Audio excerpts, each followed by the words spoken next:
इस प्रदर्शनी का उद्देश्य अपनी विरासत को सहेज के रखना। ये विरासत हमारे पूजनीय पिताजी जो कि पिछले 70 सालों से एकत्रित करके रख गए थे। इस प्रदर्शनी में छत्रपति शिवाजी का, टीपू सुल्तान का, जीवाजीराव सिंधिया का, महात्मा गांधी का, बैजाबाई सिंधिया का, काफ़ी लोगों के सिक्के रखे हैं। छत्रपति के सिक्के पे शुद्ध हिंदी में छत्रपति लिखा हुआ है, जिससे कोई भी समझ सकता है कि छत्रपति का सिक्का है। ग्वालियर के पड़ाव स्थित कला वीथिका में इस बार कॉइन्स का कलेक्शन एग्जीबिशन यहाँ पे लगाया गया है। मैं आपको दिखा सकता हूँ कि आप देख सकते हैं जिस मुगल शासन काल के जो सिक्के हैं वो यहाँ देखने को मिलेंगे, जहाँ पर जिस शासन काल में जिस जिस राजा का समय रहा, उस जिस अकबर रहे या शाहजहां रहे, जहाँ उनके कलेक्शन, सारे सिक्कों का कलेक्शन इसमें देखने को मिलेगा, जो कि कलेक्शन देखने में ही बहुत एट्रैक्टिव लग रहे हैं। लोगों को यहाँ पसंद आ रहे हैं और लोग यहाँ पर काफ़ी संख्या में इन्हें देखने आ रहे हैं। मेरे साथ में जो एग्जीबिशन जो लगाने वाले हैं वो महेश्वरी जी हमारे साथ में हैं।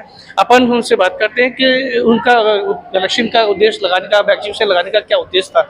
महेश्वरी जी, क्या नाम है आपका? मेरा डॉक्टर नीलकमल माहेश्वरी है। मैं डॉक्टर हरिवल्लभ माहेश्वरी शोध संस्थान का अध्यक्ष हूँ। इस विरासत प्रदर्शनी को लगाने का उद्देश्य हमारी विरासत को बचाना और जो आम पब्लिक के साथ नई जनरेशन है उसको बताना कि हम 1947 से लेकर 2023 तक किस प्रकार के नोट चला चुके, मुगल शासकों ने अपने सिक्के कैसे डाले, किस प्रकार चलाए, और वो सिक्का 10 ग्राम चांदी का होता था। आज अगर हम 10 ग्राम चांदी खरीदने जाएं बाजार में तो वो 850 रुपये की मिलेगी, और वो उस समय सिक्का 1 रुपये का कहलाता था। तो ये डिफरेंस इतना चलता हुआ आ गया, आम जन बच्चों को समझ में आए कि ये हमारी विरासत है, इसे हम नष्ट नहीं होने दें। अगर हमारे घर में कोई चांदी का सिक्का है, कुछ है, उसे हम सहेज के रखें अपनी विरासत समझकर। बिल्कुल, जैसे कि और भी लोग ऐसे कई कलेक्शनों में देखने को मिल रहा है कि इसमें कई और कंट्री के सारे नोट्स हैं, कि कुछ डाक टिकट्स भी हैं, तो उसमें भी कलेक्शन किया गया। हाँ जी, हर अपने देश अपने सिक्के, अपने डाक टिकट, अपनी मुद्रा निकालती है, और हर देश की मुद्रा डिफरेंट होती है। जैसे हमारे यहाँ अशोक चिन्ह होता है, किसी के यहाँ हाथी होता है, किसी के यहाँ पे किसी के नेता का फोटो होता है, जैसे हमारे यहाँ महात्मा गांधी का है। तो इस प्रकार हर जगह अपना अपना है। तो उन सबकी भी एक अपने संग्रह करने से हमको ज्ञान मिलता है कि हर जगह के अपने नोट हैं, अपनी भाषा है, क्योंकि हमारे यहाँ हिंदी है, अंग्रेजी है, काफ़ी भाषाएँ हैं, उनकी यहाँ पे कोई दूसरी भाषा है। तो ये सभी संग्रह यहाँ पर रखा गया है। बिल्कुल, इसमें जो देखने को और भी मिला है कि इसमें स्टाम्प्स भी हैं, डाक टिकट्स भी हैं, तो ये कलेक्शंस, इनका भी कलेक्शन कैसे, क्या आपने जोड़ा, किस तरह से सहेज कर रखा है? ये सभी जो 90% संग्रह है मेरे पिताजी का है, जो कि उन्होंने विगत 70 सालों में किया था। हम उनकी विरासत को सिर्फ आम जनता को वापस से लेकर आए हैं दिखाने के लिए। और डाक टिकट जिसमें महात्मा गांधी वगैरह के डाक टिकट हैं, सभी के हैं। और ये सारा कलेक्शन भारत का उनका इकट्ठा किया हुआ है, जगह जगह जाके उनने अपने इकट्ठा किया अपने शौक के लिए।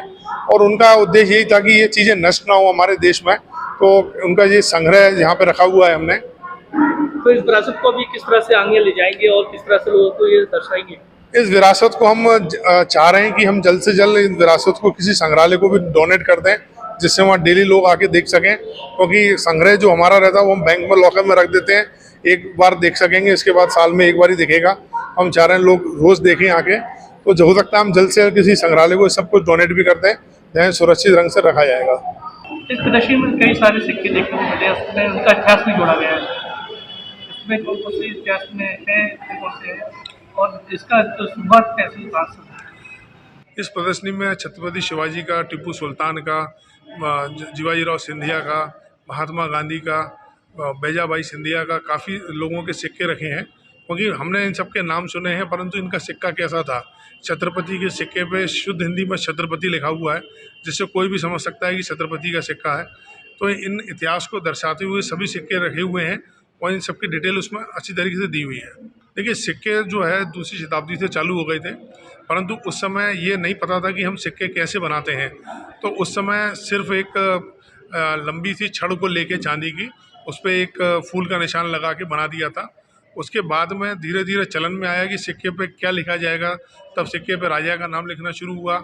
उसके बाद में राजा के नाम के बाद में उसका सन आना शुरू हुआ। उसके बाद उसका सबसे पहले जो सिक्का जारी किया गया, जो अकबर के द्वारा जारी किया गया था, जिसको दाम कहते हैं। अकबर के ही सिक्के से शुरुआत हुई थी कि दाम किसे कहा जाता है, और वो दाम भविष्य में चलते चलते लोगों के आम जबान पे हो गया इस चीज़ का क्या दाम है। कॉइन के रूप में जाने लगे। हाँ, उसके बाद में कॉइन के रूप में जाने लगे। सिक्के जिसे हम कहते हैं, बाद में सिक्के हो गया। सिक्का मतलब एक उर्दू शब्द जो कि प्रचलन में जल्दी आ गया सिक्कों के नाम से। इसमें जो और भी अदर कंट्रीज के पैसे इसमें हैं देखने को मिले। हाँ, यहाँ पे इटली, हंगरी, श्रीलंका, नेपाल, भूटान, बांग्लादेश, काफ़ी कंट्रीज़ के कॉइन लगाए हैं।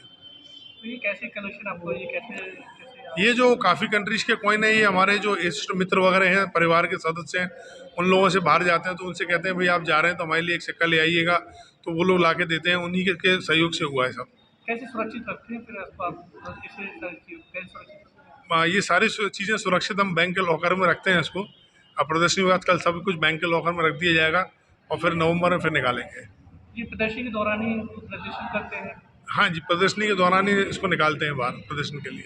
बिल्कुल महेश्वर जी का कहना है कि ये संग्रहालय जो है एकजुट काफ़ी सालों का जो पिताजी का संभाल के रखा है, जो पुरातत्व विभाग अगर इनको कलेक्शन लेगा तो ये कलेक्शन उनको डोनेट कर देंगे, साथ ही इनको जिससे लोग आने वाले इनको रोज़ देख सके। महेंद्र सिंह, IBC 24 ग्वालियर।